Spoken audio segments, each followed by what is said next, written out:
Vous écoutez Kadash, la méditation quotidienne de la parole de Dieu pour un peuple mis à part.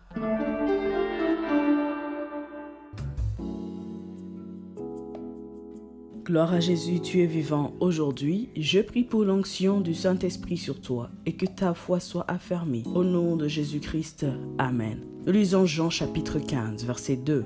Tout sarment qui est en moi et qui ne porte pas de fruit, il le retranche. Et tout sarment qui porte du fruit, il émonde, afin qu'il porte encore plus de fruits. Amen. Bien-aimés en Christ, le verbe émonder en grec se dit katairos et signifie purifier, nettoyer, enlever les impuretés, enlever les pousses inutiles, purifier par le feu, libérer des désirs corrompus. La parole de Dieu nous dit que le Père, l'éternel Dieu, émonde uniquement un sarment qui porte du fruit. Et au verset 5 de ce chapitre, Jésus dit qu'il est le cep et que nous sommes les sarments. Dieu émonde les sarments qui portent du fruit pour qu'ils en portent davantage. Sans émondage, l'année suivante, les sarments ne produisent que de petits raisins, ne présentant guère d'intérêt pour la production du vin. L'émondage limite la croissance démesurée du bois pour régulariser la production des raisins en qualité et en quantité.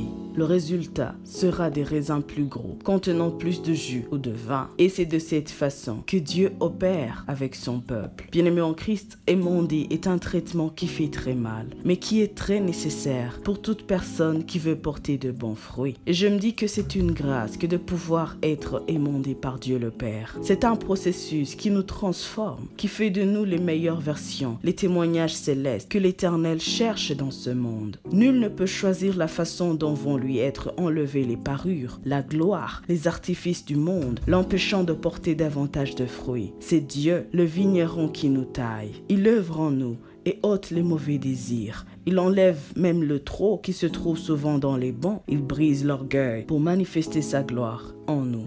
Que la grâce de notre Seigneur Jésus-Christ, l'amour de Dieu et la communion du Saint-Esprit soient toujours avec toi. Sois richement béni. Shalom. Vous écoutiez Kadash, présenté par Marie-Claire. À bientôt.